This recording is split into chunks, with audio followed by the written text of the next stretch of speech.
মঈনুদ্দিন আপনি লিখেছেন, যেসব প্রতিষ্ঠান লিঙ্গান্তরবাদ সমর্থন করে এবং এই মতবাদের প্রসারে কাজ করে তাদের ব্যাপারে আমাদের ভূমিকা কি হওয়া উচিত?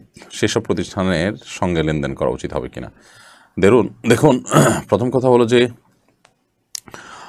পরিষ্কারভাবে যারা আমাদের ধর্ম, আমাদের এদেশের মানুষের চিন্তা চেতনা সংস্কৃতির বিরুদ্ধে নানা রকম কর্মকাণ্ডে লিপ্ত এবং যারা বাইরের বিভিন্ন এজেন্ডা বাস্তবায়ন করছে, বাহির থেকে মোটা অঙ্কের ফান্ড পেয়ে যারা সেগুলোকে হালাল করার জন্য এদেশের মানুষের উপর এ ধরনের অপসংস্কৃতিকে চাপিয়ে দিচ্ছে, পশ্চিমা আবর্জনা এখানে এনে হাজির করাচ্ছে, সেই মানুষগুলোকে সন্দেহাতীতভাবে আমাদের চিহ্নিত করা উচিত এবং তাদেরকে সর্বতোভাবে বয়কট করা উচিত। শুধু তাদেরকেই নয়, যারাই আমাদের চিন্তা, দর্শন, এদেশে মানুষের চিন্তা, এদেশের মানুষের বিশ্বাস, এদেশের মানুষের যে আপনার কৃষ্টি কালচার, সেগুলোর বিরুদ্ধে যারা প্রকাশ্যে অপ্রকাশ্যে নানাভাবে জড়িত হয়ে যাবে, সেই মানুষগুলোর উপরে আমাদের সচেতন হতে হবে, দায়িত্বশীল ভূমিকা পালন করতে হবে এবং তাদেরকে কোনোভাবে আমরা তাদের কোনো পণ্য কিনে অথবা কোনোভাবে তাদের সাথে ইনভলভ হয়ে সহযোগিতা করা উচিত হবে না।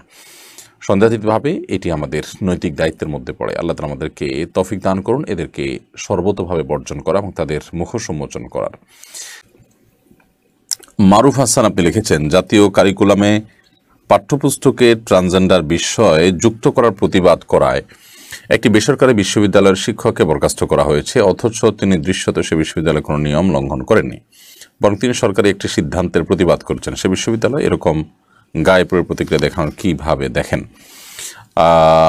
দেখুন, প্রথম কথা হলো যে আমরা খুবই মর্মাহত এ ধরনের একটি কাজে এবং অবাক হয়েছি যে একটি প্রতিষ্ঠান যারা মানবাধিকারের কথা বলে, মত প্রকাশের স্বাধীনতার কথা বলে, আধুনিকতার কথা বলে, যারা অনেক লম্বা লম্বা কথা বলে মানুষকে, এ মানুষগুলো এতটাই অ্যাগ্রেসিভ, তারা এতটাই উগ্র এবং তাদের মধ্যে এতটাই জিঘাংসা, যেটা আমরা আসলে আগে কল্পনা করিনি। একজন শিক্ষক তার মত প্রকাশ করেছেন, সে প্রতিষ্ঠান হয়তো তার মতকে লালন করে না। একজন ভিন্ন মতের মানুষকে এভাবে দমন করতে হবে যে মুহূর্তের মধ্যে তাকে চাকরি থেকে বরখাস্ত করে দিতে হবে, হোক সেটা চুক্তিভিত্তিক নিয়োগ কিংবা হোক সেটা চুক্তিভিত্তিক নিয়োগই নয়, শুধুমাত্র খণ্ডকালীন শিক্ষকতা, যেটাই হোক না কেন, হঠাৎ করে শুধুমাত্র তার মত প্রকাশটা তিনি পরিষ্কারভাবে করেছেন আর তখনই এই খড়গহস্ত হয়েছেন তারা। সন্দেহাতীতভাবে এটি তাদের যে আচরণগত ত্রুটি, তাদের যে মানুষের অধিকারের ব্যাপারে মুখরোচক কথা বলার সাথে বাস্তবতার কোনো মিল নেই, সেটির একেবারে উৎকৃষ্ট একটি প্রমাণ। যদি বলেন যে বইয়ের পাতা ছিঁড়েছেন তিনি সেজন্য বরখাস্ত করেছেন, তো বইয়ের পাতা ছিঁড়লেও তো তার বক্তব্য শোনা দরকার ছিল, বিষয়টা তদন্ত করা দরকার ছিল, ন্যূনতম কোনো আলাপ আলোচনা ছাড়া। যদিও তারা স্বীকার করছেন না যে এই কারণে তারা বরখাস্ত করেছেন, কিন্তু তারা যদি মনে করেন দুনিয়ার সব মানুষ তাদের মতো তারা যেভাবে বোঝাবেন সেভাবে বুঝতে চেষ্টা করবেন অথবা সব মানুষ বোকা, তাহলে সেটা তো আর সেটা নিয়ে তো কিছু বলার অপেক্ষা রাখে না। যাই হোক, এটা নিয়ে ইতিমধ্যে দেশের সর্বস্তরের মানুষ জাগ্রত হয়েছে এবং আমি আশা করব যে ওসিলা অন্তত এই প্রতিষ্ঠানগুলোর যে দুর্বিসন্ধিমূলক কার্যক্রম সে সম্পর্কে সাধারণ মানুষ বুঝতে পারবে। এদেশে বহু সমস্যা রয়েছে, তারা এদেশে মানুষকে সমকামী বানাবার জন্য উঠে পড়ে লেগেছে এবং তাদের মতের বিরুদ্ধে গেলে তারা যে কতটা উগ্র হতে পারে এই ঘটনার মধ্য দিয়ে সেটি আবারও প্রকাশ পেয়েছে। আমি আশা করব যে এই সমস্ত তথাকথিত সুশীলদের ব্যাপারে যাদের চোখ কান এখনও খোলেনি, তো এই সমস্ত ঘটনাকে তারা একটু বিবেচনা আনবেন এবং আশা করা যায় তাদের চোখ কান খুলবে। আসমা বেগম আপনি লিখেছেন, আমরা জানি আত্মীয়তার সম্পর্ক ছিন্ন করতে ইসলাম নিষেধ করেছে, তবে যে সকল আত্মীয়ের সাথে সম্পর্ক রাখলে ক্ষতির আশঙ্কা থাকে, এমনকি এর আগে কয়েকবার ক্ষতির সম্মুখীন হতে হয়েছে, সে সকল আত্মীয়ের সাথে কি সম্পর্ক বিচ্ছিন্ন করা যাবে?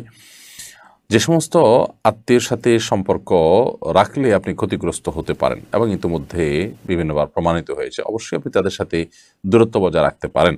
সম্পর্ক ছিন্ন করা বলতে একেবারে আনুষ্ঠানিকভাবে ঘোষণা দিয়ে ছিন্ন করার তো প্রয়োজন নেই। আপনি ক্ষতি থেকে বাঁচার জন্য দূরত্ব বজায় থাকলেন, দূর থেকে সম্ভব হলে হাই হ্যালো করলেন, যদি ক্ষতির আশঙ্কা না থাকে অন্তত এতটুকু করলেন, তার কল্যাণ কামনা করলেন, তার জন্য হেদায়েত দোয়া করলেন, এটুকু ইনশাআল্লাহ যথেষ্ট হবে।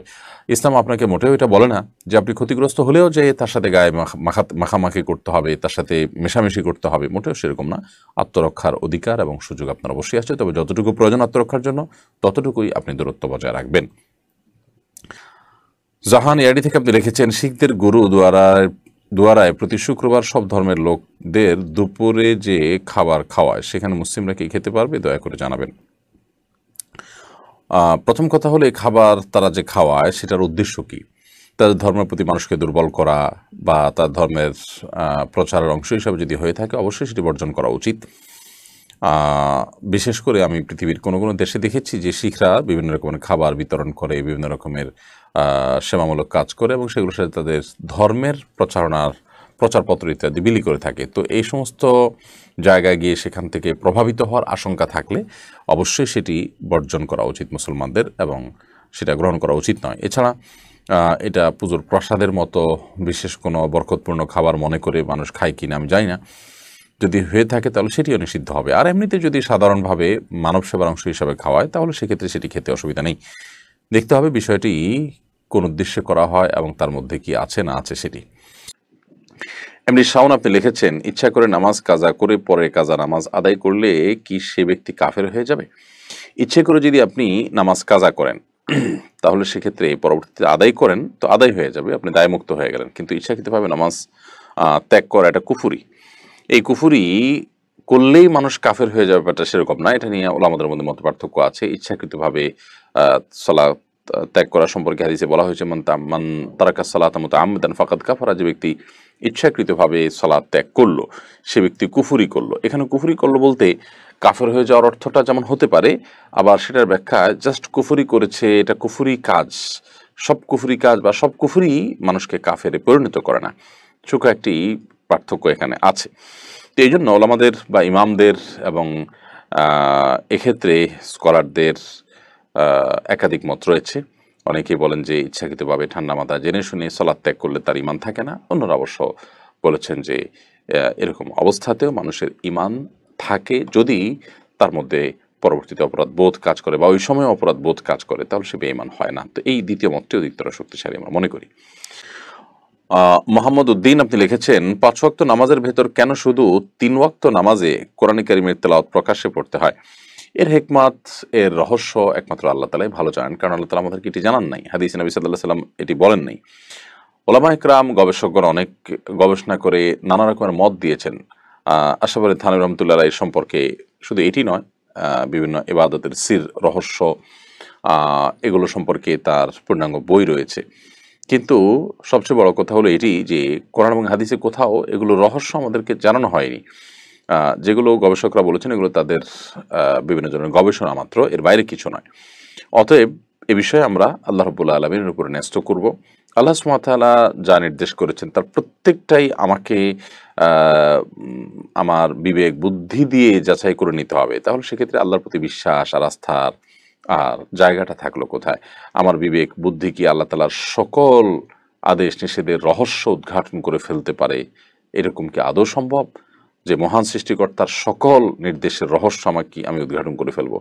এটা মোটেই যৌক্তিক না যে সবগুলো মানুষ হিসাবে, সৃষ্টি হিসাবে মহান সৃষ্টিকর্তার সবকিছু রহস্য উদ্ঘাটন করা সম্ভব। এই জন্য আমাদেরকে অবশ্যই আল্লাহ তাআলার এই নির্দেশের মধ্যে হেকমা রয়েছে সে বিশ্বাস করতে হবে। ফিআলুল হাকিম লা ইয়াখলু আন হেকমা। আল্লাহ সুবহানাহু ওয়া তাআলার গুণবাচক নামগুলোর ভিতরে একটা হলো তিনি হাকিম, মহান প্রজ্ঞা অধিকারী, যার কারণে তিনি যা করেছেন, যা বলেছেন, যা নির্দেশ দিয়েছেন তার প্রত্যেকটার মধ্যেই হেকমত রয়েছে। তবে সব হেকমত আমাদের জানাটা আবশ্যক নয়। আমরা অনেক কিছু পৃথিবীতে জানি না, বিশেষ করে আমাদের চাইতে অনেক জ্ঞানীদের সব কথাই যে আমাদের বুঝে এসে যায় তা নয়, কিন্তু তাদের প্রতি আস্থা এবং নির্ভরতার একটা জায়গা থাকে। রোমানা শেখ আপনি লিখেছেন, বিড়াল খাটের উপর পেশাব করলে কিভাবে পাক পবিত্র করব? খাটের উপর পেশাব করছে বলতে খাটের উপরে বিছানা চাদর আছে, অন্য কিছু আছে, যদি সেরকম কোনো কিছুতে লাগে তাহলে সেগুলো ধুয়ে ফেলতে হবে, কারণ নাপাক। আর যদি আপনার জাস্ট কাঠ বা খাটের যে খাটিয়ার মূল বডি সেরকম কিছুতে লেগে থাকে, সেগুলো ধোয়া অসম্ভব হলে, দুঃসাধ্য হলে, তাহলে সেক্ষেত্রে সেটা যদি ইয়ে হয়ে যায়, পরিষ্কার হয়ে যায় এবং তার গন্ধ, তার চিহ্ন এগুলো চলে যায়, তাহলে সেক্ষেত্রে সেটা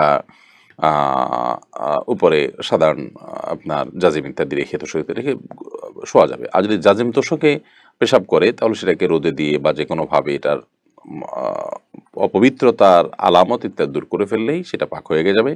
আর যদি সেরকম পুরোপুরি দূর করা সম্ভব নাও হয় তাহলে বিছানা চাদর দিয়ে শুকানোর পর সেখানে ঘুমোতে কোনো অসুবিধা নেই, এমনকি নামাজ পড়লেও নামাজ হয়ে যাবে।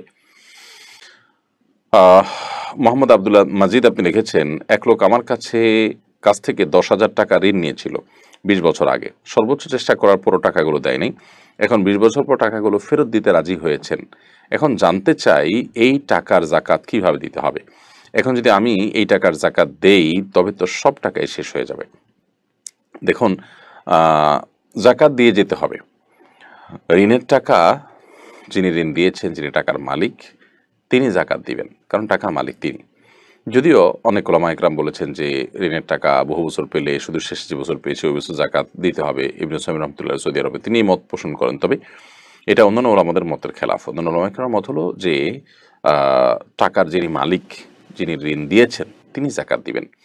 হ্যাঁ, বাহ্যিকভাবে মনে হতে পারে যে আমার সব টাকা শেষ হয়ে যাচ্ছে, তো আমি যদি অনেক বছরের পাওনা জমিয়ে রাখি তো পরিস্থিতি এরকম হবেই, প্রতি বছর দিলে তো এরকম হতো না। আর ইসলাম চায় যে আমরা প্রত্যেকটা মানুষ আমাদের যে টাকা আছে, আমাদের যে অর্থকড়ি আছে সেগুলোকে আমরা রুলিংয়ে রাখি। একজন মানুষের কাছে 20 বছর ধরে ফেলে রেখেছি, নিশ্চয়ই আমি সেটা আদায়ের জন্য যথাযথ উদ্যোগ নেইনি, তাহলে সেটা 20 বছর ধরে পড়ে থাকার কথা নয়। আর যদি ওই ব্যক্তির কাকে আমি রহমই করতে চাই, অনুগ্রহই করতে চাই, তাহলে তো সে টাকার দাবি আমার রাখার কথা নয়, বরং সেটা দাবি ছেড়ে দেওয়ার কথা।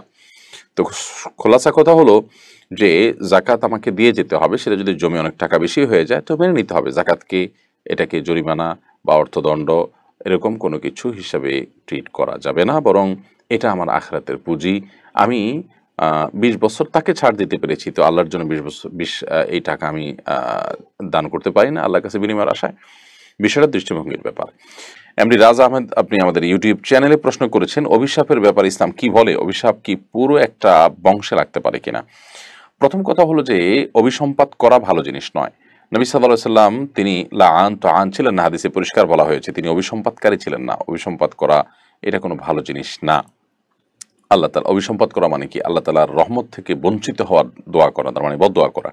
তো এটা ভালো কোনো জিনিস না। যে কোনো মানুষকেই আল্লাহর রহমত থেকে বঞ্চিত হতে বলা এটা অনুচিত কাজ। যত ভুল কাজই করুক না কেন তার জন্য হেদায়েতের দোয়া করা, আল্লাহ যেন তাকে সংশোধন করেন, কিন্তু আল্লাহর রহমত থেকে নিরাশ হয়ে যাবে, আল্লাহর রহমত থেকে দূরে সরে যাক সে, এই চাওয়া কোনো মুসলমানের হতে পারে না। তো এটি একটা বিষয়। আর দ্বিতীয় কথা হলো যে অভিশাপ কি পুরো বংশে লাগতে পারে কিনা? দেখুন, অভিশাপ এটা বদদোয়া, অভিশাপ এটা কোনো ব্যক্তির যদি এটার হকদার হয়ে থাকে, উপযুক্ত হয়ে থাকে, তাহলে সে ব্যক্তি জালেমের বদদোয়া, জালেমের মনের কষ্টের কারণে, মাজলুমের বদদোয়া, মাজলুমের মনের কষ্টের কারণে জালেমের ক্ষতি হতে পারে, কিন্তু এর মানে এই না যে পুরো বংশের উপরে সেটি লেগে যাবে। আমাদের সেটি বহুল প্রচলিত আছে যে পুরো বংশ শেষ হয়ে গেছে অভিশাপে। এগুলো আসলেই আমাদের নিজেদের মন গড়া কথাবার্তা। আল্লাহ সুবহানাহু ওয়া তাআলা কোরআনে কারিমে পরিষ্কারভাবে বলেছেন, আল্লাহ তাজিরু ওয়াজরাতুন বিজরা উখরা, একজনে অন্যজনের পাপের বোঝা বহন করবে না। বিধায় কেউ যদি অন্যায় করে থাকে তার পাপের বোঝা পুরো বংশ বহন করবে, এরকম অনাচার বা এরকম অন্যায্য কথা ইসলাম বলেনি। যার কারণে কেউ যদি কোনো কারণে অভিশপ্ত হয়ও তার পুরো বংশ ধ্বংস হয়ে যাওয়ার ব্যাপারটা কিন্তু সেরকম না। ইবলিসের যে ব্যাপারটা হোক, যে ইবলিস আল্লাহ তাআলার কাছে অভিশপ্ত, এবং অভিশপ্ত তার পুরো জাতি, তার সমস্ত বংশধর, সে বিষয়টা এই জন্য যে তারাও ইবলিস, তারা ইবলিসি থেকে কেউ সরে আসেনি, মানে আসার মতো বিষয়ও নাই সেখানে। এখন একজন মানুষ তিনি কোনো অন্যায় করেছেন, অভিশপ্ত হয়েছেন, তার পরিবারে কেউ ভালো কাজ করেছেন, ইমানদার হয়েছেন, তো সেক্ষেত্রে তিনি অভিশপ্ত হতে যাবেন কেন? এই জন্য পুরো বংশগত অভিশাপ লেগে যায়, এটা জেনারেলি সঠিক কোনো বিষয় নয়।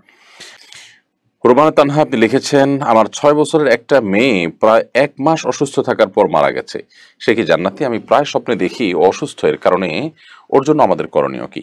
দেখুন, একটা ছোট বাচ্চা মানুষ মারা গেছে, আশা করা যায় আল্লাহ তাআলার কাছে সেই জান্নাতের মেহমান হবে।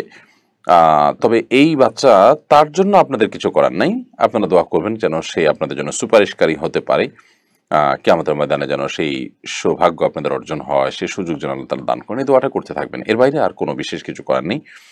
আর ১ মাস পর অসুস্থ ছিল, তারপরে মারা গেছে। স্বাভাবিক যে আপনারা তাকে স্বপ্নে দেখবেন এবং অসুস্থতার সেই দৃশ্যগুলো যেহেতু বারবার আপনাদের স্মৃতিতে ভেসে ওঠার কথা সাধারণ অবস্থাতেও, অতএব ঘুমের মধ্যে এটা দেখা অস্বাভাবিক কিছু নয়। অতএব এটাকে ভিন্ন কোনো ব্যাখ্যা বা এর মানে সূক্ষ্ম ইঙ্গিতমূলক কোনো কিছু বলে আমি মনে করছি না। মোহাম্মদ জাহিদ আপনি লিখেছেন, আমি একজন নাবিক। বেশি সময় মুসাফির থাকতে হয়। প্রশ্ন হলো, আমি কি কসর নামাজ ছাড়া অন্য সুন্নত নামাজ না পড়লে গুনাহ হবে? নাবিক হিসাবে আপনাকে বেশিরভাগ সময় যেহেতু সফরে থাকতে হয়, অতএব সফরে থাকা অবস্থায় আপনি কসরের নামাজ পড়বেন। আর যদি আপনার সাথে আপনার ফ্যামিলি সহ থাকে ওখানে জাহাজে এবং পুরো আপনার বাসার মতোই সেখানে আপনারা থাকেন, আপনাদের আবাসনই হয় একরকমের সেটা, তাহলে সেক্ষেত্রে আপনি সেখানে কসরের সুবিধা পাবেন না, বরং পুরো নামাজ পড়বেন। নরমালি ওরকম হয় কম। যদি একাকী আপনি থাকেন সফরে এবং আপনার বাসা, বাড়ি, ফ্যামিলি দূরে থাকে, জাস্ট আপনি এখানে কাজের জন্য আছেন, তাহলে সেক্ষেত্রে আপনি কসর পড়বেন এবং যত লম্বা সময় ধরেই জার্নি হোক না কেন আপনি মুসাফির হিসাবে গণ্য হবেন, যেহেতু এটা জার্নিতে আছেন, আপনি সফরেই আছেন। আলাউদ্দিন আপনি লিখেছেন, ভারতের বাবরি মসজিদের স্থানে রাম মন্দির উদ্বোধন হলো, এ নিয়ে দৃশ্যমান কোনো প্রতিবাদ দেখা গেল না। শুনতে অবাক লাগলেও রাম মন্দিরের প্রসাদ হিসাবে চাল গিয়েছে বাংলাদেশ থেকেও। দেখুন, খুবই দুর্ভাগ্যজনক একটি বিষয় যে ঐতিহাসিক বাবরি মসজিদকে শহীদ করা হলো, ভেঙে ফেলা হলো, সেখানে রাম মন্দির উদ্বোধন করা হলো। গোটা পৃথিবী যেন নীরব হয়ে আছে, নিস্তব্ধ হয়ে আছে। আয়া সোফিয়ার যে ব্যাপারটা সেটা অনেক আগে থেকে মীমাংসিত এবং সেটা ঐতিহাসিক একটা বাস্তবতা রয়েছে, অত্যন্ত স্পষ্ট এবং প্রমাণিত। রাম মন্দিরের বিষয়টা সেরকম না। রাম মন্দিরের বিষয়টা একেবারেই কাল্পনিক, একেবারেই আপনার অপ্রমাণিত একটি বিষয়। জাস্ট ধর্মীয় একটি বিশ্বাস থেকে তারা মুসলমানদের এই মসজিদকে ভেঙে ফেলেছে। গোটা পৃথিবী চুপ হয়ে গেছে। কিয়ামত নিকটবর্তী হওয়ার আলামতগুলোর অন্যতম একটি হলো পৃথিবীতে অনাচার, জুলুম এবং স্বেচ্ছাচারিতা এমনভাবে প্রতিষ্ঠিত হয়ে যাবে যে সেটাই মহাসত্য হয়ে যাবে, সবাই মেনে নেবে, গাওয়া সওয়া হয়ে যাবে। আজকে যেন সেরকম একটা চিত্রই আমরা দেখতে পাচ্ছি। তো যাই হোক, সেখানে রাম মন্দির হচ্ছে, বাংলাদেশ থেকে প্রতিবাদ তো দূরের কথা, উল্টা বরং প্রসাদ গিয়েছে, সেটার উদ্বোধনের জন্য চাল গেছে প্রসাদ হিসাবে আমরা দেখেছি গণমাধ্যমে। আমি মনে করি যে এই ঘটনা আমাদের উপমহাদেশে সাম্প্রদায়িক সম্প্রীতি বিনষ্টের ক্ষেত্রে ভূমিকা রাখবে এবং সাম্প্রদায়িক সম্প্রীতি নষ্ট করবে। এ ধরনের দৃষ্টান্ত কোনোভাবেই গ্রহণযোগ্য নয় এবং এ ধরনের দৃষ্টান্ত যেন পরবর্তীতে আর স্থাপন না হয়। এমনকি যেটি হয়েছে সেটি এখনও সুযোগ আছে সংশোধন করার, এখনও সুযোগ আছে সেটির ব্যাপারে মানুষের বোধোদয় হওয়ার। অন্তত বিবেকবান মানুষরা তাদের জায়গা থেকে প্রতিবাদ, এই ঘৃণ্য কাজের প্রতিবাদ তাদের জানাতে থাকা উচিত, অন্যায় কাজের প্রতিবাদ জানাতে থাকা উচিত। আল্লাহ তাআলা আমাদেরকে হেফাজত করুক সকল ষড়যন্ত্র থেকে। আয়েশা সিদ্দিকা লিখেছেন, আমি একজন প্রকৃত দিনদার মানুষকে বিয়ে করতে চাই, কিন্তু কোনো দিনদার ছেলের পক্ষ থেকে আমার বিয়ের প্রপোজাল আসে না। এটি নিয়ে খুবই দুশ্চিন্তা আছি। আমার জন্য দোয়া করবেন, আল্লাহ যেন আমাকে একজন দিনদার জীবন সঙ্গীর সাথে বিয়ের ব্যবস্থা করে দেন। আল্লাহ তাআলা আপনার জন্য সেই ব্যবস্থা করুন, আমরা মনে প্রাণে দোয়া করি এবং সেই সাথে দিনদার পাত্র পাত্রীর যে সমস্ত গ্রহণযোগ্য এবং নির্ভরযোগ্য ওয়েবসাইট আছে, বিভিন্ন রকমের উদ্যোগ আছে, সেগুলোর সাথে আপনি ইনভলভ হতে পারেন, যোগাযোগ করতে পারেন। আশা করা যায় আল্লাহ তাআলা আপনার সমস্যার সমাধান করবেন। এরপর শফিক মাহমুদ আপনি লিখেছেন, স্বামী স্ত্রী একসাথে ফরজ নামাজ পড়ার বিধান কি? তারা আর আর পড়া গেলে একামত দেয়া লাগবে কিনা একটু বলবেন। হ্যাঁ, স্বামী স্ত্রী একসাথে ফরজ নামাজ পড়তে পারেন এবং সেক্ষেত্রে স্বামী ইমামতি করবেন, স্ত্রী তার ঠিক পেছনে দাঁড়াবেন, পাশে দাঁড়াবেন না। নর্মালি স্বামী স্ত্রী একসাথে যখন জামাতে দাঁড়ান তখন যেরকম স্বামী স্ত্রী একজন সাধারণ দুজন পুরুষ যখন একজন ইমাম একজন মুক্তাদি হন তখন যেরকম পাশাপাশি থাকেন, স্বামী স্ত্রী আপনার একসাথে জামাতে নামাজ পড়লে তখন কিন্তু ব্যাপারটা সেরকম থাকে না, বরং সেখানে স্বামীকে সামনে আর স্ত্রীকে পেছনে দাঁড়াতে হয় এবং এই ক্ষেত্রেও স্বামী তার স্ত্রীর ইমামতিও করবেন, আবার একামতও দিবেন, একামত দিয়ে তারপর তিনি ইমামতি করবেন। আলী আসগর লিখেছেন, একজন দাবি করেছেন আপনি সরকার এক প্রশাসনিক কর্মকর্তার কার্যালয়ে অপ্রাসঙ্গিকভাবে একটি ইসলামী দল সম্পর্কে বিরূপ মন্তব্য করেছেন। এ নিয়ে অনেকে লেখালেখিও করছেন, এ বিষয়ে আপনার মন্তব্য জানতে চাই। ভাই আলী আসগর, এ ধরনের লেখা আমারও চোখে পড়েছে।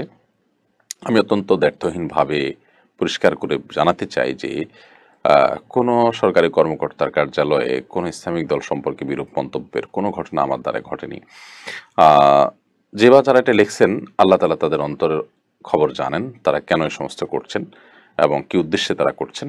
যিনি মূলত লিখেছেন তিনি তার পোস্টটা ইতিমধ্যে ডিলিটও করেছেন এবং অনেকেই তার কথার উপর ভিত্তি করে নানান বাজে মন্তব্য করছেন।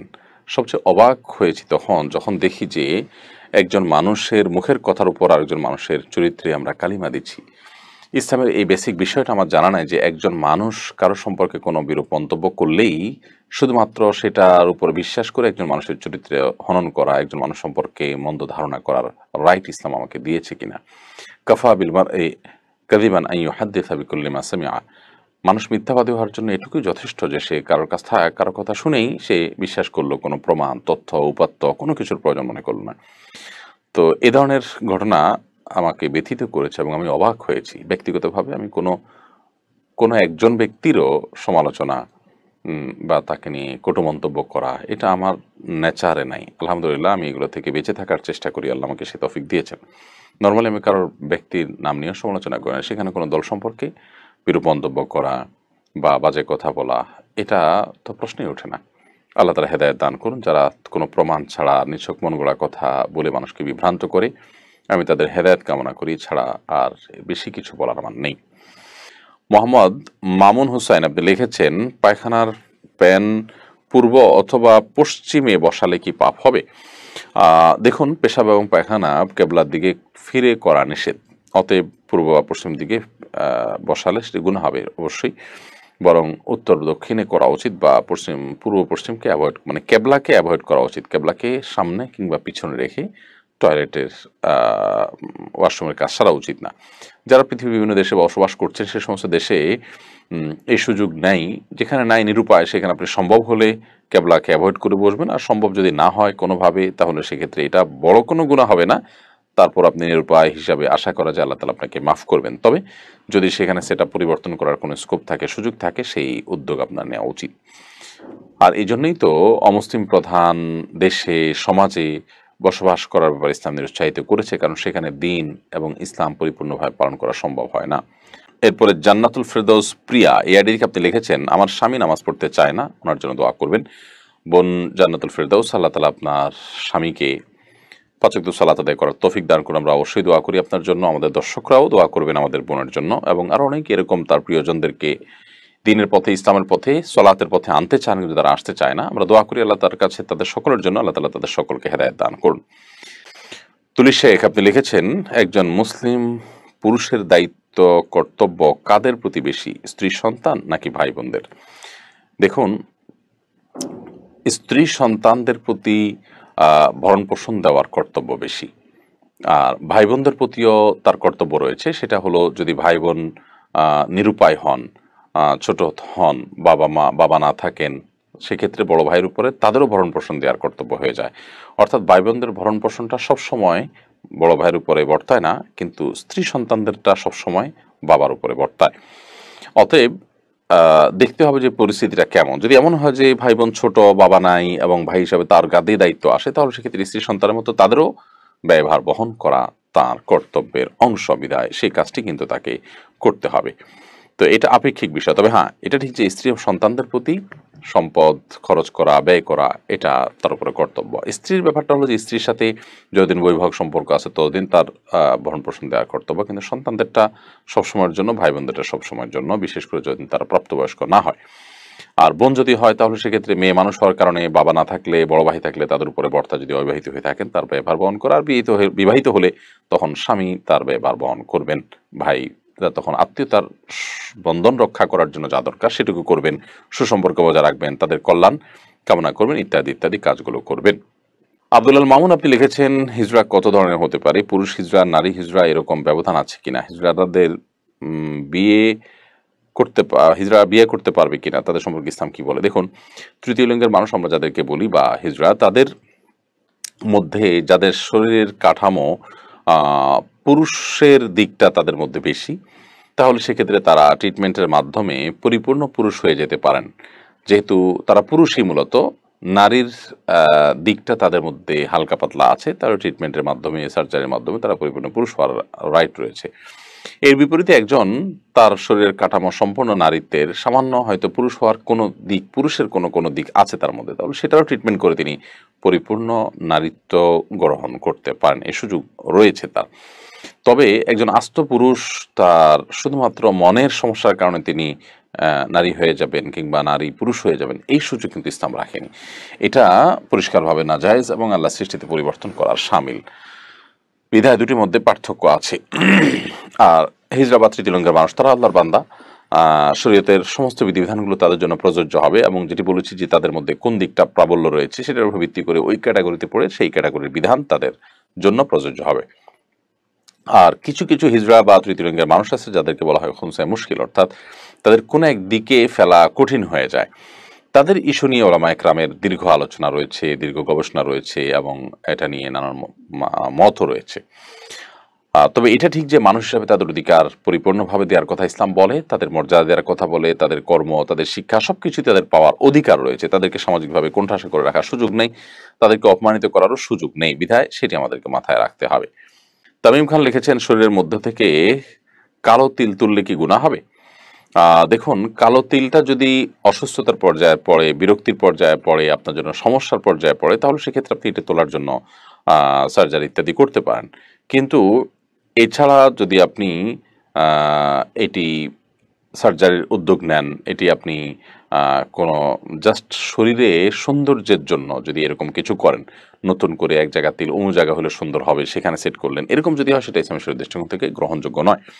দেখুন, শয়তানের অন্যতম একটা কর্মসূচি হলো যে সে মানুষের আল্লাহর সৃষ্টিতে সে পরিবর্তন সাধন করার চক্রান্ত করবে নানাভাবে। তো কোরআনে আল্লাহ তাআলা বলেছেন, লা তাবদীলা লিখালকিল্লাহ, আল্লাহর সৃষ্টিতে কোনো প্রকার পরিবর্ধন করা চলবে না। তো এই সমস্ত কারণে এইভাবে তিল এক জায়গা থেকে তুলে আরেক জায়গায় সেট করা কিংবা কৃত্রিম তিল লাগানো ইত্যাদি এগুলো জায়েজ নাই। তবে যেটি বলেছিলাম যে কোনো তিল আপনার জন্য ক্ষতিকর অথবা আপনার শরীরের জন্য নানান দিক থেকে অসুবিধা তৈরি করে, আপনার জন্য দেখতে অসুন্দর হয়, যে অনেকগুলো তিল হয়তো আছে, অতিরিক্ত আছে, যেটা হয়তো রীতিমতো সমস্যার পর্যায়ে পড়ে, তখন সেটার ট্রিটমেন্টের অংশ হিসেবে আপনি অবশ্যই করতে পারেন। লুৎফুর রহমান আপনি লিখেছেন, আমার মা মাগরিবের সময় 5টা মোমবাতি দিয়ে আসন জ্বালিয়ে নামাজ পড়েন, বলেন এটা ওনার পীর দিয়েছেন, স্বপ্নে পেয়েছেন, এটার বিধান কি? দেখুন, কোনো পীর দেওয়া কোনো পদ্ধতি নামাজের মধ্যে যদি অ্যাপ্লাই করেন, ইবাদতের মধ্যে অ্যাপ্লাই করেন, তাহলে সেটা বিদআতে পরিগণিত হবে। সালাতের পদ্ধতি দেওয়ার একমাত্র রাইট হলো আল্লাহ এবং তার রাসূল সাল্লাল্লাহু আলাইহি ওয়াসাল্লামের, কোনো পীর সাহেবের না। আমাদেরকে ইবাদত করতে বলা হয়েছে আল্লাহর নির্দেশ অনুযায়ী, নবী সাল্লাল্লাহু আলাইহি ওয়াসাল্লামের পদ্ধতি অনুযায়ী, কোনো পীর সাহেবের পদ্ধতি অনুযায়ী না। এভাবে যদি করা হয় সেটি বিদআতে পরিগণিত হতে পারে। সালাতের মধ্যে এরকম কোনো নতুন সংযোজন, নতুন কোনো কিছু যুক্ত করা কোনো ইবাদতের ক্ষেত্রেই গ্রহণযোগ্য হবে না। তো মাগরিবের সময় মোমবাতি জ্বালিয়ে, আসন জ্বালিয়ে তিনি যদি নামাজ পড়েন, তো এটা তো হিন্দুদের পুজোর সাথে, তারা পুজোর সময় আগুন জ্বালানোটাকে আবশ্যক মনে করে, আগুনটা তাদের পুজোর অংশ, আগুনটা জাহান্নামের শাস্তির মাধ্যম, সেটি তাদের কাছে পূজনীয় এবং সেটির মাধ্যমে তারা পুজো করে থাকে। এটা মুশরিকদের কাজ, কোনো মুসলমান এটি করতে পারেন না। বিশেষ করে নামাজের মতো ইবাদতের পরিষ্কার বর্ণনা কোরআন হাদিসে রয়েছে, সেখানে মন গড়া কোনো কিছু যুক্ত করলে সেটার নামই বেদাত। আর প্রত্যেক বেদাতকে ভ্রষ্টতা বলা হয়েছে, ভ্রষ্টতার ঠিকানা জাহান্নাম। ইসলামের মন মতো মন গড়া কোনো কিছু চাইলাম আর করলাম, কেউ বললো আর করলাম, এরকম করার সুযোগ নেই, বরং প্রত্যেকটা কাজে আমাদেরকে তার কোরআন হাদিসের সাথে মিলিয়ে কোরআন হাদিসের নির্দেশ অনুযায়ী আমাদেরকে করতে হবে। আল্লাহ তাআলা আমাদেরকে তৌফিক দান করুন। নুজহাত হাসান আপনি লিখেছেন, সাউ সেজদার নিয়ম কি? নামাজের কোন সময় আদায় করতে হবে? সাউ সেজদার নিয়ম হলো যে আমরা সালাতে যদি কোনো প্রকার ওয়াজিব তরক করি, তাহলে নামাজ শেষে 2টা সেজদা দিতে হবে, দিয়ে আমাদের নামাজ শেষ করতে হবে, এবং এটি শেষ করতে হবে, এটি আদায় করতে হবে নামাজের একেবারে শেষ মুহূর্তে এসে। ইদ্রিসা ঢালি আপনি লিখেছেন, কুমিল্লার একটি শিক্ষা প্রতিষ্ঠানে ছাত্রীদের হিজাব কেটে দেওয়া হয়েছে বলে একটি টেলিভিশনের খবরে প্রকাশিত হয়েছে। এ নিয়ে সেখানকার শিক্ষার্থীরা আন্দোলনে নেমেছেন। এ ধরনের কর্মকাণ্ডের প্রবণতা দিন দিন বেড়েই চলেছে। এর দৃশ্যতা প্রতিরোধে আমরা কি করতে পারি? দেখুন, খুবই দুঃখজনক এবং দুর্ভাগ্যজনক একটি বিষয় এটি। কুমিল্লার এই নিউজটি আমার চোখে এসেছে এবং আমি দেখেছি যে একটি টেলিভিশন চ্যানেল নিউজ করেছে এটার উপরে,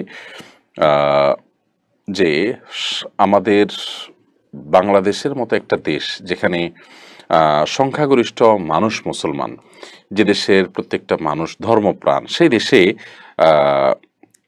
সে দেশের মানুষ আপনার আহ, উম, এই ধরনের পরিস্থিতির মুখোমুখি হচ্ছে এবং রীতিমতো আপনার আহ, শিক্ষা প্রতিষ্ঠানগুলোতে এই ধরনের অনাচার করা হচ্ছে, শিক্ষার্থীদের হিজাব কেড়ে নেওয়া হচ্ছে, কেটে দেওয়া হচ্ছে হিজাব। রাষ্ট্রের সংবিধান প্রত্যেকটা মানুষকে তার ধর্মীয় কর্মকাণ্ড পালন করার রাইট এবং অধিকার দিয়েছে। সেখানে আপনার বাগড়া বাঁধানোর মতো সেখানে আপনার হস্তক্ষেপ করার অধিকার কারণ নাই। একজন শিক্ষার্থী হিজাব পড়েন তার ধর্মীয় নির্দেশের কারণে, তার ধর্মীয় বিশ্বাসের জায়গা থেকে, তাকে সেটাতে বাধা দেওয়া মানে তার ধর্মীয় অধিকার আদায়ে তাকে বাধা দেওয়া।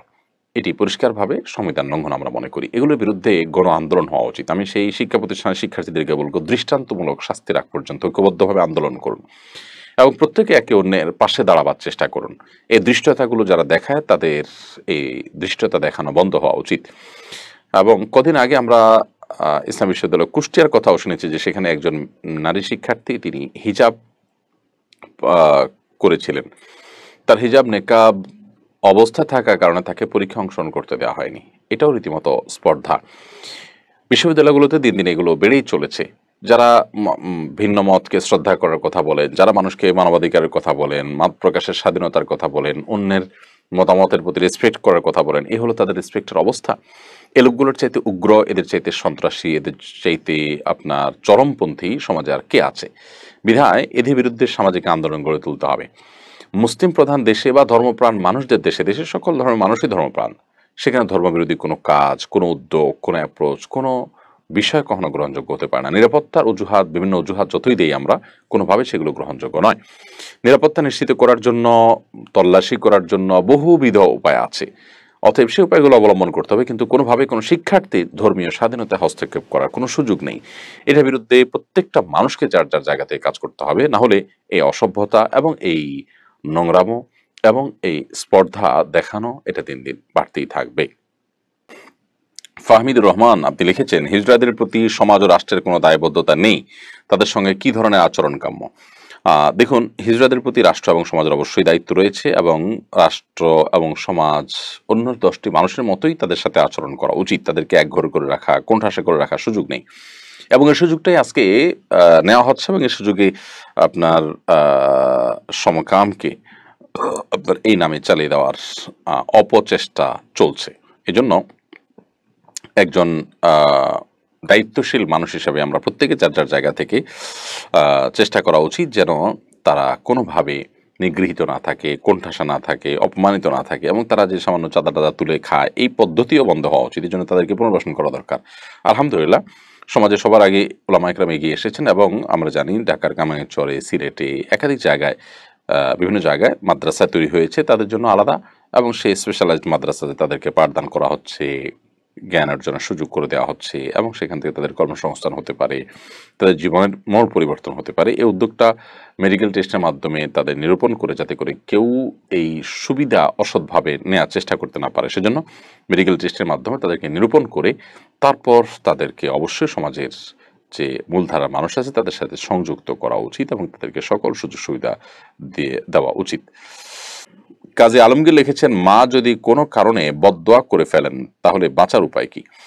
দেখুন, যদি কেউ অন্যায়ভাবে বদদোয়া করে থাকেন অথবা কেউ যদি আপনার রাগের বশবর্তী হয়ে বদদোয়া করে থাকেন, পরবর্তীতে তার বোধোদয় হয়, তিনি তার অবস্থান থেকে সরে আসেন, ইনশাআল্লাহ বিদিনিল্লাহ এর কারণে আপনার কোনো গুনাহ হবে না, ক্ষতি হবে না। আর বিশেষ করে যদি তিনি সরে নাও আসেন, তার অন্যায় ভাবে যদি বদদোয়া করা হয় সেটাও গ্রহণযোগ্য হবে না বা এটার কারণে আপনার ক্ষতি হবে না। তবে মা বাবা তারা যেন মনে কষ্ট না পায় সেরকম উদ্যোগ নেওয়া উচিত। আপনার পক্ষ থেকে কোনো অসদাচরণ করা হয়নি, তারা নিজেরা অন্যায়ভাবেই আপনার প্রতি মনে কষ্ট নিয়ে বসে আছেন, তাহলে আপনার কোনো ক্ষতি হবে না। কোরআন কারীমে আল্লাহ তাআলা বলেছেন, ওয়ালা ইউআজ্জিলুল্লাহু আশ-শাররা ইসতা'জালাকুম বিল খাইর লাকুদিয়া ইলাইহিম আজালুহুম। যদি আল্লাহ রাব্বুল আলামিন তোমাদেরকে ভালো বিষয়গুলো যেরকম দ্রুততার সাথে দেন, মন্দ যে বিষয়গুলো তোমরা চাও, বদদোয়া ইত্যাদি করো, সেগুলো যদি আল্লাহ তাআলা এরকম দ্রুত দিতেন তাহলে তোমরা শেষ হয়ে যেতে, ধ্বংস হয়ে যেতে। এই জন্য মন্দ বিষয়গুলো অর্থাৎ বদদোয়া ইত্যাদি অনেক ওলামা কেরামের ব্যাখ্যা এটাও করেছেন যে সেগুলো আল্লাহ তাআলা, মানুষ অনেক সময় মন্দ কিছু চায় আল্লাহর কাছে মন খারাপ হয়ে নিজের প্রতি নিজে অভিসম্পাত করে ইত্যাদি ইত্যাদি। তো আল্লাহ তাআলা নেকটা চাইলে যেরকম দ্রুততা দিয়ে দেন, যদি খারাপ যেটা চায় মানুষ ওটাও দিয়ে দিত, তাহলে মানুষ বহু আগে শেষ হয়ে যেত। আল্লাহ তা সেটা করেন না, আল্লাহ তাআলা রহম করেন বান্দার প্রতি। তবে বাবা মা আপনার কোনো আচরণ কারণে তাদের জন্য কষ্ট না হয়, তাহলে সেক্ষেত্রে তো এটি ডেঞ্জারাস এবং ভয়াবহ বিষয় হবে। এমনি লোকমান হোসেন আপনি লিখেছেন জাকাতের টাকা অগ্রিম দেওয়া যাবে কিনা। আপনার জাকাতের হিসাব এখনো করার দিন বাকি আছে, এদিকে আপনার কাছে গরিব হয় মানুষ আছে, তাহলে সেক্ষেত্রে আপনি তাদেরকে টাকা পয়সা দিলেন জাকাত থেকে, এবং চলমান বছরের যে জাকাত এখন হিসাব করেন নাই, হিসাব করে তারপর অ্যাডজাস্ট করবেন, এরকম নিয়ত করে অগ্রিম জাকাত দেওয়া যায়, জায়েজ আছে, আপনি সেটা করতে পারেন। তবে দেওয়ার সময় জাকাতের নিয়ত থাকতে হবে। দিয়ে ফেলেছেন এরপর নিয়ত করলে হবে না, দেওয়ার সময় জাকাতের নিয়ত করে দিবেন যে ঠিক আছে আমি জাকাতের হিসাবটা পরে করব এবং অ্যাডজাস্ট করব, এই যে টাকাটা দিচ্ছি সেটাকে আপাতত আমি জাকাত থেকে দিয়ে দিলাম, এই নিয়ত করলাম অগ্রিম, তো সেটি জায়েজ আছে। ওমর ফারুক লিখেছেন আমি শুনেছি রুহের জগতে যাদের সাথে আমার দেখা হয়েছিল তাদের সাথে নাকি দুনিয়াতেও দেখা হবে, এটা কি সত্য? না, এরকম কোনো কথা কোরআন হাদিসে বলা হয়নি যে রুহের জগতে বিশেষ বিশেষ মানুষের সাথে পরিচয় হয়েছে, দুনিয়ার জগতেও তাদের সাথে দেখা হবে। এরকম কোনো কথা কেউ বলে থাকলে তিনি কোথায় পেয়েছেন আল্লাহ তাআলা ভালো জানেন, তবে কোরআন এবং হাদিসে এরকম কোনো বিষয় আছে বলে আমার জানা নেই। শাইরিন কাদির সিয়াম আপনি লিখেছেন আমি একটা মিশনারি কলেজে পড়াশোনা করি, আমার কলেজ ড্রেসে খ্রিস্টানদের প্রতীক রয়েছে, এই কলেজ ড্রেসে পড়ে কি নামাজ হবে বা নামাজ পড়া যাবে কিনা? দেখুন, খ্রিস্টান মিশনারি বা হিন্দুদের বিভিন্ন মিশনারি প্রতিষ্ঠানে পড়াশোনা করার দ্বারা সন্তানের ঈমান আমল ধ্বংসের দিকে যায়। আমরা অনেককে দেখেছি যারা এই সমস্ত প্রতিষ্ঠানে পড়াশোনা করেছেন, তার প্রভাবে তারা তাদের অনুসারীতে পরিণত হয়েছেন।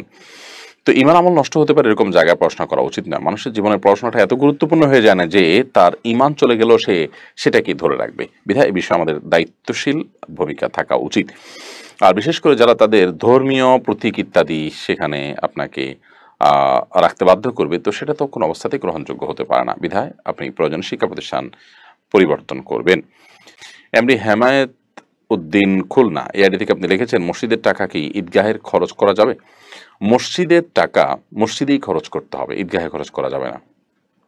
যদি ঈদগাহটা মসজিদের অধীনে থাকে, মসজিদের সামনে যেরকম জায়গা থাকে ঈদগাহের অধীনে, তাহলে সেক্ষেত্রে মসজিদ এবং ঈদগাহ কমপ্লেক্স হলে কমপ্লেক্সের টাকা সেখানে খরচ করা যাবে। কিন্তু যিনি মসজিদের জন্য দিয়েছেন বা মসজিদের জন্য যাদের কাছ থেকে টাকা নেওয়া হয়েছে তাদের টাকা মসজিদেই খরচ করতে হবে, এটাকে অন্য কাজে খরচ করা যাবে না। কারণ ইসলামী ফিকহের একটা গুরুত্বপূর্ণ মূলনীতি হলো দানকারী যে উদ্দেশ্যে দিয়ে থাকেন সেই উদ্দেশ্যে ব্যয় করতে আমরা বাধ্য। এটা শরীয়ত প্রণেতা আল্লাহ এবং তার রাসূল সাল্লাল্লাহু আলাইহি ওয়াসাল্লাম যেরকম নির্দিষ্ট করে দিল এটা করতে হয়।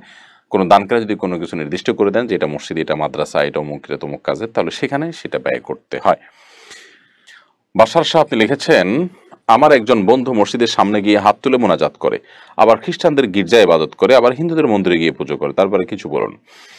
এ লোকটা নিশ্চয়ই বিশ্বাসগত জায়গা থেকে যদি এরকম করে থাকেন তাহলে এটা জগা খিচুড়ি বিশ্বাস, সন্দেহাতীতভাবে তিনি ইসলাম থেকে খারিজ হয়েছেন যদি এরকমটি তিনি বিশ্বাস জায়গা থেকে করেন, অথবা বিশ্বাস জায়গা থেকে না করলেও তিনি অমুসলিমে পরিণত হবেন যদি তিনি হিন্দুদের সাথে প্রতিমা পুজো করেন, সেখানে গিয়ে সিজদা করেন, সেখানে গিয়ে তাদের উপাস্য তাদের কাছে যদি সাহায্য প্রার্থনা করেন, তাহলে সেক্ষেত্রে তিনি অবশ্যই ঈমান থেকে খারিজ হয়ে যাবেন। যদি না বুঝে করে থাকেন তাহলে সেক্ষেত্রে তার তওবা করে ফিরে আসা উচিত। এমনকি তিনি যদি ইচ্ছাকৃতভাবে সেখানে ঠান্ডা মাথায় জেনে শুনে যেয়ে থাকেন তবুও তাকে নাসিহা করা উচিত। যদি তিনি ফিরে আসেন তো ভালো, আল্লাহ তাআলা ক্ষমা করবেন। আর যদি তিনি ফিরে না আসেন, নিজ অবস্থায় অটল অবিচল থাকেন, তাহলে কিন্তু তার ঈমান নষ্ট হয়ে যেতে পারে। ইব্রাহিম খালিল খান আপনি লিখেছেন হাতে লাঠি নিয়ে জুমার নামাজে খুতবা দেওয়া কতটুকু জরুরি? এটা ফরজ ওয়াজিবের পর্যায়ে না থাকলেও সুন্নাহ, নবী সাল্লাল্লাহু আলাইহি ওয়াসাল্লামের সুন্নাহ দ্বারা প্রমাণিত খুতবার সময় হাতে লাঠি থাকা, বিধায় সুন্নাহ আদায়ের নিয়তে এটা তো অবশ্যই করা উচিত। তবে না করলে কোনো খতিব তার কারণে নামাজ হবে না বা গুনাহ হবে, ব্যাপারটা কিন্তু সেরকম না। এসকে কামালুল্লাহ আপনি আইডি থেকে লিখেছেন আমি মালদ্বীপে একটি মাছের বোটে চাকরি করি, আমরা প্রতি শুক্রবার বিকেলে ফিশিংয়ে যাই, আবার বৃহস্পতিবার বিকেলে আমরা আইল্যান্ড বা দ্বীপে আসি। ফিশিংয়ে গেলে আমি কি কসরের সালাত আদায় করব নাকি আমাকে পুরো নামাজ পড়তে হবে? আপনি ফিশিংয়ে গেলে জুমা আপনার উপর আবশ্যক নয়, জোহর আবশ্যক, সেই হিসাবে আপনি কসরের সালাত আদায় করবেন জুমা আর জোহর, আর অন্য নামাজগুলো আপনি কসরের সালাত আদায় করবেন যেহেতু আপনি সফরে আছেন। আব্দুল আমিন আপনি লিখেছেন জুমার খুতবার সময় অনেক মানুষ আছে কথা বলে, তখন আমার করণীয় কি? যারা কথা বলে তাদেরকে আপনি মুখ দিয়ে কথা বলে বন্ধ করতে যাবেন না বা থামাতে যাবেন না তাদের কথা, বরং তাদেরকে কোনোভাবে ইশারা ইঙ্গিতে তাদেরকে নীরব থাকতে এবং চুপ থাকতে বলবেন। এটাই হাদিসের নির্দেশ। এরপরে মানিক মিয়া ইয়াডি থেকে আপনি লিখেছেন, সম্প্রতি আপনার একটা ভিডিও নিয়ে কেউ বিতর্ক করছে, সেখানে আপনি বলেছেন জিনের সাথে জিন মানুষের সঙ্গে থাকে, খাবার খায়, এমনকি একান্ত ব্যক্তিগত কাজে শামিল হয়। কথা হলো, তাহলে কি আমাদের কোনো প্রাইভেসি নেই? আপনার জবাব কামনা করছি। ভাই মানিক মিয়া, এরকম একটি ভিডিও কেউ বিতর্ক সৃষ্টি করবার জন্য সোশ্যাল মিডিয়াতে ছড়িয়েছেন, আমিও দেখেছি। প্রথম কথা হলো যে ভিডিওটি আমি যতটুকু দেখেছি কাটছাট করা ভিডিও। ভিডিওর আগের পরের কথা, পূর্ণাঙ্গ কথা যদি না থাকে, মাঝখান থেকে একটু আধটু নিয়ে যদি তৈরি করা হয়, তাহলে সেক্ষেত্রে বিভ্রান্তি তৈরি হবে, এটাই স্বাভাবিক। দ্বিতীয় কথা হলো যে জিনের অস্তিত্বকে এখনো পর্যন্ত বিজ্ঞান অস্বীকার করে। আমরা বিস্তারিত বিভিন্ন ভিডিওতে বলেছি। দেখুন, বিজ্ঞান অস্বীকার করে যারা বিজ্ঞানের প্রতি ঈমান এনেছে, যারা আল্লাহর প্রতি ঈমান আনেন নাই তারা সেটাকে অস্বীকার করতেই পারে, জিনের অস্তিত্বকে অস্বীকার করতেই পারে। তারা তো মুসলমানই না যারা আল্লাহর প্রতি ঈমান আনেন নাই। বিজ্ঞান অস্বীকার করলে কি হবে? জিনের অস্তিত্ব আছে এবং জিন নানাভাবে মানুষকে উপদ্রব করে, কষ্ট দেয় এবং অদৃশ্য একটা বিষয়, সেটা দিনের আলো মতো পরিষ্কার হয়ে গেছে তাদের কাছে যারা জিনের উপদ্রবের মুখোমুখি হয়েছেন। অহরহ বাংলাদেশে বিভিন্ন দেশে মানুষ এগুলোর মুখোমুখি হয়েছেন। অতএব সবচেয়ে বড় কথা হলো যে কোরআনে কারিমে সূরা জিন নামে একটা সূরা রয়েছে। জিনদের জীবন, তাদের জীবন ধারণ পদ্ধতি, তাদের ক্রমবিকাশ, তাদের জীবনধারা, এগুলো কোরআন হাদিসে বিভিন্ন জায়গায় উল্লেখিত হয়েছে। পরিষ্কারভাবে এটি থাকার পরেও যদি কেউ অবিশ্বাস করে তাহলে তার ঈমানই থাকবে না। দ্বিতীয় কথা হলো যে জিন আমাদের ব্যক্তিগত বিষয় আসলে শামিল হতে পারে কিনা। পরিষ্কারভাবে সহিহ বুখারী হাদিস রয়েছে, নবী সাল্লাল্লাহু আলাইহি ওয়াসাল্লাম বলেছেন, আশ-শায়তানু ইয়াজরি আহাদাকুম মাজরাদ দাম, শয়তান তোমাদের রক্ত প্রবাহের সাথে মিশে যেতে পারে। সেরকম পাওয়ার তার রয়েছে, আল্লাহ তাআলা তাকে সেরকম পাওয়ার দিয়েছেন। শয়তান বা দুষ্ট জিন মানুষের মধ্যে প্রভাব সৃষ্টি করে, এমনকি মানুষ যখন ঘুমায় মানুষের মধ্যে আলস্য সৃষ্টি করা, অনেক কাজ তারা করতে পারে। তো সেগুলো থেকে আত্মরক্ষার জন্য নবী সাল্লাল্লাহু আলাইহি ওয়াসাল্লাম দোয়া শিখিয়েছেন, আল্লাহ সুবহানাহু ওয়া তাআলা বিভিন্ন দোয়া শিক্ষা দিয়েছেন, সেগুলো আমাদেরকে করতে হয়, আল্লাহর আশ্রয় প্রার্থনা করতে হয়।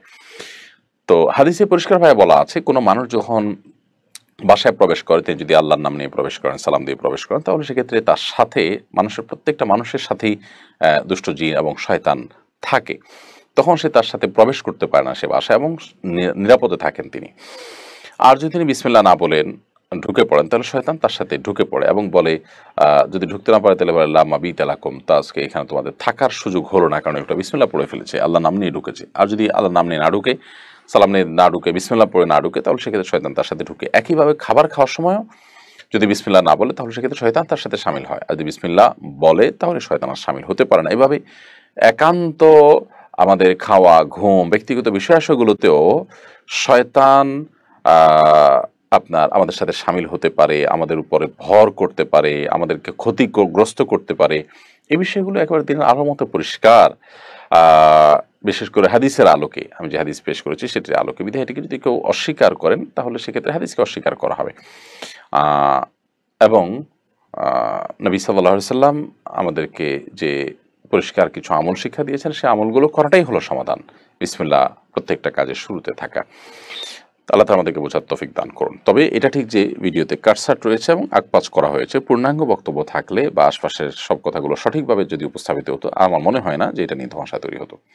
লিজা আহমেদ আপনি লিখেছেন, মহিলাদের জাকাতের বিধান সম্পর্কে জানতে চাই। পুরুষদের উপরে যেরকম জাকাত আবশ্যক হয়, মেয়েদের উপরে একইভাবে জাকাত আবশ্যক হয়। অতএব মেয়েরা যদি জাকাত দেওয়ার মতো সম্পদের মালিক হন এবং 1 বছর সেটা তাদের কাছে থাকে, তাহলে সেক্ষেত্রে তাদের উপরেও শরীয়তের জাকাতের বিধান প্রযোজ্য হবে।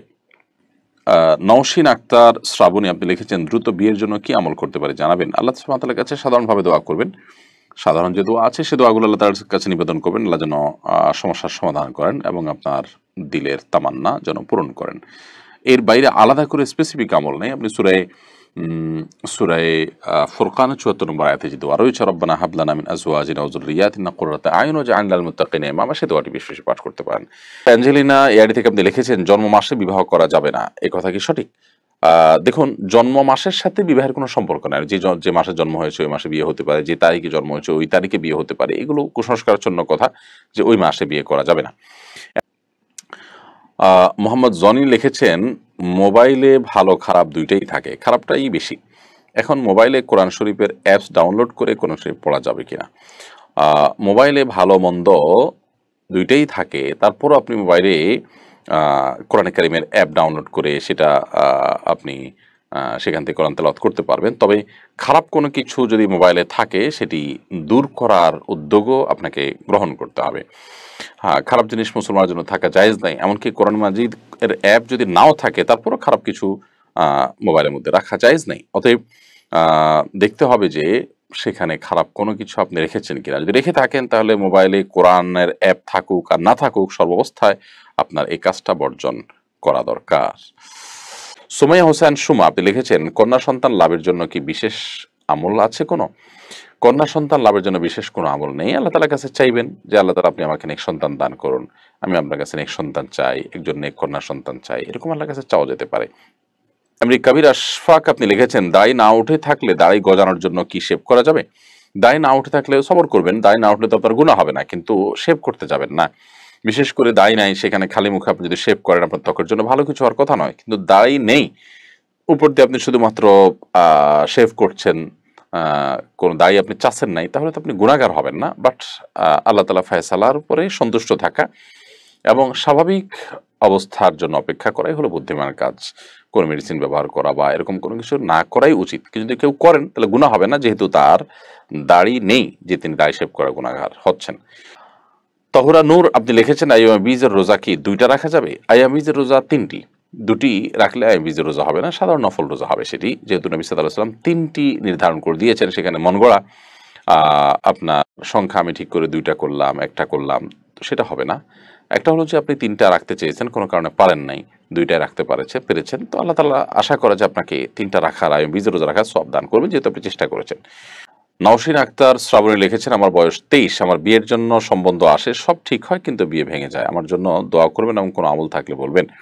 আল্লাহ তাআলা আপনার প্রতি রহম করুন। আপনি সোশ্যাল মিডিয়াতে ফেসবুক ইত্যাদিতে রুকিয়ার বিভিন্ন গ্রুপ আছে, রুকিয়া এবং রাকিদের যে গ্রুপগুলো আছে সেগুলোতে আপনি জয়েন হতে পারেন। সেগুলোতে অনেক আমল আছে, বিশেষ করে আপনার এখানে রুকিয়া রিলেটেড সমস্যা কিনা সেটি সে সমস্ত গ্রুপে অ্যাসেসমেন্টের মাধ্যমে আপনি হয়তো আন্দাজ করতে পারবেন, জানতে পারবেন। যদি সেরকম কোনো সমস্যা থাকে তাহলে সেদিক থেকে আপনার ট্রিটমেন্ট করা উচিত। যদি সেরকম কোনো সমস্যা না থাকে তাহলে সেক্ষেত্রে স্বাভাবিক প্রচেষ্টা আপনি বাড়াতে থাকবেন। দোয়া কবুলের সময়গুলো তাহাজ্জুদ, ৫ ওয়াক্ত সালাতের পর, জুমাতুল আসরের পর খাসভাবে দোয়া করবেন এবং আল্লাহ ফায়সালাকে মেনে নেওয়ার মানসিকতা রাখবেন, সবর করবেন। সবরে ইনশাআল্লাহ বিইذনিল্লাহ মেওয়া ফলবে, আজকে হোক আর ২ দিন পরে। এরপরে পারভেজ মন্ডল লিখেছেন, ফরজ আর ওয়াজিবের মধ্যে পার্থক্য জানতে চাই। ভাই পারভেজ মন্ডল, ফরজ এবং ওয়াজিব দুইটাই কিন্তু আবশ্যক, অর্থাৎ যেগুলো বাধ্যতামূলক করা হয়েছে আমাদের জন্য করা, সেগুলো হলো ফরজ এবং ওয়াজিব। পার্থক্য এতটুকু যে আমরা ফরজ যে আমলগুলো আছে সেগুলো কোরআন এবং হাদিসের আলোকে অকাট্যভাবে প্রমাণিত সেটা হলো ফরজ। আর যেগুলো অকাট্যভাবে প্রমাণিত নয়, মানে ফরজের মতো ওইভাবে অকাট্যভাবে প্রমাণিত নয়, সেগুলো হলো ওয়াজিব। ওয়াজিবও আবশ্যক, ফরজও ওয়াজিব আবশ্যক। ফরজের সুনির্দিষ্ট সংজ্ঞা রয়েছে, আমি শুধুমাত্র সাধারণ বোঝার জন্য এটুকু বললাম যে ফরজটা সর্বোচ্চ লেভেলের গুরুত্ব এবং বিভিন্নভাবে সেটা অকাট্যভাবে বাধ্যবাধকতাটা প্রমাণিত হয়ে গেছে, সেটা হলো ফরজ। আর যেটা ওই লেভেলের না সেটা হলো ওয়াজিব। কিন্তু ওয়াজিবও যদি কেউ তরক করেন তিনি গুনাহগার হবেন। ব্যাপারটা এরকম না যে ওয়াজিব এটা সুন্নাতের মতো ছাড়লে ছাড়া যাবে, করলে করা যাবে, এরকম না, বরং ফরজও মানতে হবে, ওয়াজিবও করতে হবে। অবশ্যই ওয়াজিবের গুরুত্বটা ফরজের চাইতে একটু কম। নূর মোহাম্মদ রাসেল আপনি লিখেছেন, নামাজ অবস্থায় চোখের পানি গড়িয়ে পড়লে কি নামাজ নষ্ট হয়ে যাবে? নামাজ অবস্থায় যদি আল্লাহর ভয়ে চোখের পানি পড়ে তাহলে সেক্ষেত্রে নামাজ নষ্ট হতে প্রশ্ন ওঠে না, বরং নামাজের কোয়ালিটি, মান আরও ভালো হবে ইনশাআল্লাহ। আর যদি আল্লাহ তাআলার ভয়ে চোখের পানি না পড়ে, শুধুমাত্র আপনার কোনো বাহ্যিক জাগতিক কোনো কারণে চোখের পানি পড়ে থাকে, তাহলে সেক্ষেত্রে সেটা অবশ্যই নিন্দনীয় যে বাহ্যিক কারণে চোখের পানি পড়েছে। তারপরও তাতে নামাজ নষ্ট হবে না যদি কোনো আওয়াজ না থাকে, জাস্ট চোখের পানি পড়েছে। তো চোখের পানি পড়লে নামাজ নষ্ট হবে না। যদি আপনি দুনিয়াবি কোনো কারণে, ব্যথার কারণে আওয়াজ করে কান্না করেন তাহলে নামাজ নষ্ট হয়ে যাবে।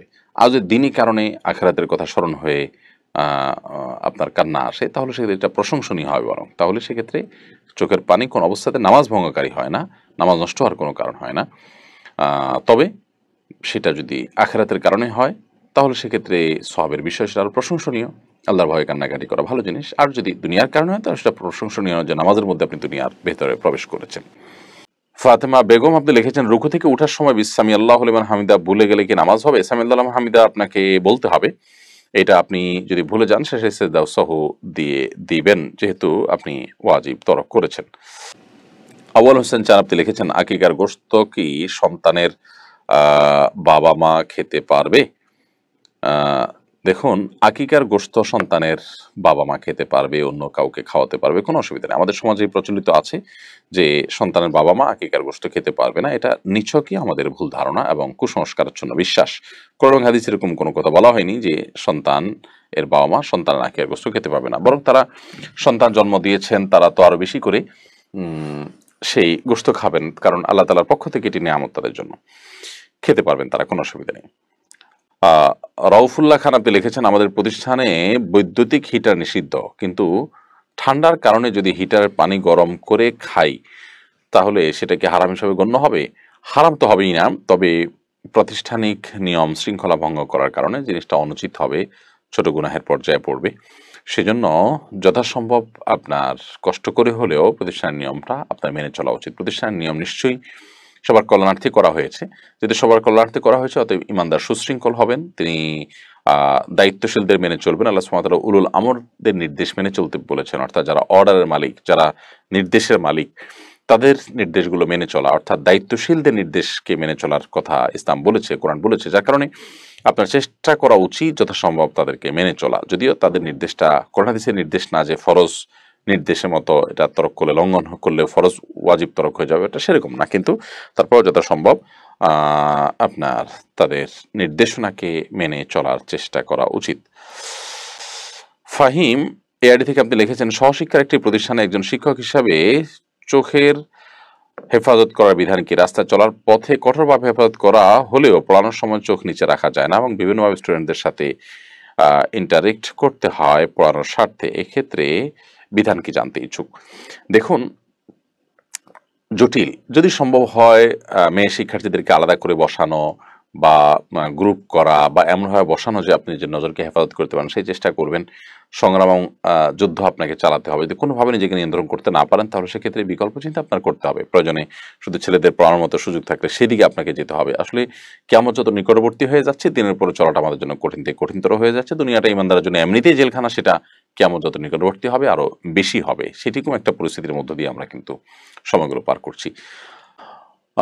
জহির মজুমদার আপনি লিখেছেন, কাউকে জীবন্ত কোরআন বলা যাবে কিনা? রূপক অর্থে তো বলা যেতে পারে জীবন্ত কোরআন। কেউ কোরআনের একেবারে সব আদ্যপান্ত জানেন, কোন একটা দিক থেকে যে কোনো আয়াত বলতে পারেন, যে কোনো ব্যাখ্যা তাফসীর বলতে পারেন, তার মানে কোরআন থেকে খুলে যেরকম মানুষ জানতে পারে তার কাছ থেকে এরকম সব কিছু জানা যায়, এরকম পাওয়া গেলে সেটাকে রূপক অর্থে, অর্থাৎ সত্যিকারের এখানে জীবন্ত মরন্তর কিছু নাই, বরং জাস্ট কোরআন তার মধ্যে অনেক বেশি আছে, সেই জায়গা থেকে তাকে জীবন্ত কোরআন বললেন, তো এরকম বলা নাজায়েজ কোনো বিষয় নয়। ক্লাসের সময় আসরের আজান দিলে স্যারকে না বলেই নামাজে যাওয়া যাবে কিনা?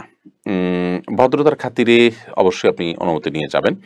যদি অনুমতি নাও দেয়, এদিকে নামাজের রক্ত চলে যায়, সেক্ষেত্রে আপনাকে চলে যেতেই হবে, সেক্ষেত্রে আপনি অনুমতির জন্য আর অপেক্ষা করবেন না। কিন্তু অবশ্যই ক্লাসের যে নিয়ম নীতি আছে সে আলোকে স্যারকে বলে অনুমতি নিয়ে তাকে ইনফর্ম করে তারপরে যাবেন, সেটাই উত্তম। ইসলাম আমাদেরকে সৌন্দর্যের পথে চলতে বলে, মন গড়া বা স্বেচ্ছাচারী জীবনযাপন করতে কিন্তু ইসলাম আমাদেরকে বলে না। অনিক আহমেদ আপনি লিখেছেন, আমাদের এলাকার প্রচুর লোক অনলাইন জুয়া আসক্ত, একজন মুসলিম হিসাবে তাদের ব্যাপারে আমার করণীয় কি? আপনি তাদেরকে জুয়ার ক্ষতিকর দিকগুলো বুঝাবেন। জুয়ার মাধ্যমে হয়তো তারা কিছু উপার্জন করে লাভবান হওয়ার চেষ্টা করছেন, কিন্তু আল্লাহ তাআলা জুয়াকে হারাম করেছেন। একজন ইমানদার আল্লাহর কাছে জবাবদিহি করতে হবে, মৃত্যুবরণ করবে, আল্লাহর সামনে দাঁড়াতে হবে এবং হারামের জবাবদিহি করতে হবে, তাকে জাহান্নামে যেতে হবে। এবং এটি শয়তানি কর্মকাণ্ড, শয়তান আমাদের ধ্বংস ডেকে আনে, মানব জাতির শত্রু।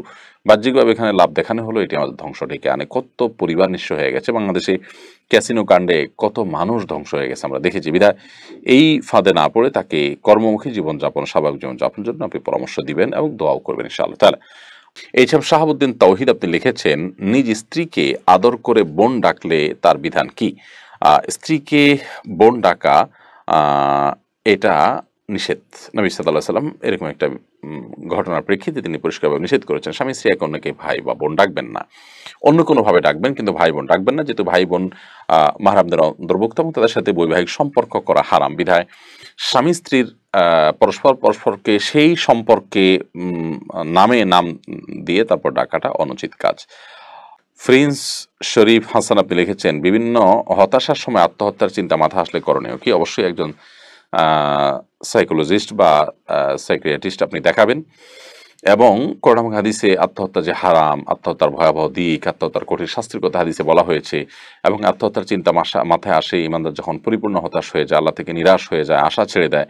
আর নিরাশ হলে সেটা ইমান পরিপন্থী বিষয়। একজন ইমানদার নিরাশ হয়ে যেতে পারে না, আল্লাহর রহমতের আশা ছেড়ে দিতে পারে না। অবশ্যই সেরকম যদি করেন তাহলে সেক্ষেত্রে আপনি গুনাহগার হবেন। এই জন্য কোরআন হাদিসের পার্সপেক্টিভ থেকে আত্মহত্যা নিয়ে কোরআন হাদিস কি বলেছে সেগুলো জানার চেষ্টা করবেন, সেই সাথে ভালো কোনো ডাক্তার আপনি দেখানোর চেষ্টা করবেন। মরিয়ম আক্তার লিখেছেন, আমি তাহাজ্জুদের নামাজ পড়ি কিন্তু রেগুলার না। এটা কি রেগুলার পড়তে হবে? রেগুলার পড়া মোটেও জরুরি না। আপনি রেগুলার পড়তে না পারলেই রেগুলারই পড়বেন, কিন্তু যত বেশি আপনি পড়তে পারবেন, যত রেগুলার হতে পারবেন ততই ভালো, সেটা ভিন্ন বিষয়। কিন্তু না করলে গুনাহ হবে এরকম না যে রেগুলার না করলে গুনাহ হবে। এমনি ফজলুল মিয়া আপনি লিখেছেন, শীতের সময় লেপ বা কম্বলের নিচে বিবস্ত্র হয়ে গেলে কি ওযু ভেঙে যাবে? না, এর কারণে ওযু ভাঙা যাবে না। এমনকি সাধারণ লেপ বা কম্বল ছাড়াও যদি কেউ বিবস্ত্র হয়ে যায় ওযু ভাঙবে না। ওযু ভাঙার সাথে বিবস্ত্র হওয়ার সম্পর্ক নেই। তবে হ্যাঁ, প্রয়োজন ছাড়া অন্য কারোর সামনে বিবস্ত্র হয়ে যাওয়া তো অনুচিত। আর লেপ বা কম্বলের নিচে তো কারো সামনে হচ্ছে না, বিধায় সেখানে গুনাহের বিষয় নাই। আরিফুল ইসলাম আপনি লিখেছেন, আমার স্ত্রী প্রায় সময়ই নামাজ দেরি করে পড়ে, সে কাজকে বেশি প্রাধান্য দেয়, কি করতে পারি? তাকে বোঝাবেন আউয়াল ওয়াক্তে নামাজ পড়া আল্লাহর কাছে সবচেয়ে উত্তম আমল। কাজকে প্রাধান্য দেওয়া এটা ইমানের দুর্বলতার লক্ষণ, নামাজকে পিছিয়ে দেওয়া এটা ইমানের দুর্বলতার লক্ষণ। বিধায় ইমানদার হিসেবে আমাদের উচিত হবে সময় মতো নামাজ পড়া এবং নামাজকে কোনোভাবে পিছিয়ে না দেওয়া।